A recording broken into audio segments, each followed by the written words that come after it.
വേദിയിൽ ആസനമായിരിക്കും.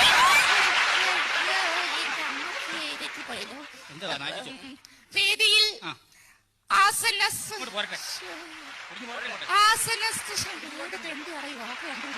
വേദിയിൽ ആസനസ്ഥനായിരിക്കുന്ന നമ്മുടെ ബഹുമാനപ്പെട്ട മന്ത്രി, മറ്റ് വിശിഷ്ടാവശിഷ്ടങ്ങൾ. ഞാനിവിടെ വന്നപ്പോഴ് എന്നെ വളരെയധികം പുകഴ്ത്തി പലവരും ഇവിടെ സംസാരിച്ചു.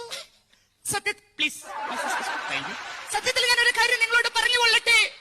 ഇദ്ദേഹം പറഞ്ഞതുപോലെ ഞാൻ വനിതകളുടെ മാത്രം മെമ്പർ അല്ല, ഞാൻ പുരുഷന്മാരുടെ കൂടി മെമ്പറാണ്. ബഹുമാനപ്പെട്ട മന്ത്രിയുടെ സാന്നിധ്യത്തിൽ എനിക്ക് അദ്ദേഹത്തോട് ഒരു പരാതി ബോധിപ്പിക്കുവാനുണ്ട്. കാരണം നമ്മൾ ദിവസവും രാവിലെ ടിവിയിൽ കണ്ടുകൊണ്ടിരിക്കുന്ന സുപ്രഭാതം പരിപാടി പല സ്ത്രീകളുടെയും തിരക്ക് കാരണം അത് പലർക്കും കാലത്ത് കാണാൻ സാധിക്കാറില്ല. ദയവ് ചെയ്ത് ബഹുമാനപ്പെട്ട മന്ത്രി ഇടപെട്ടുകൊണ്ട്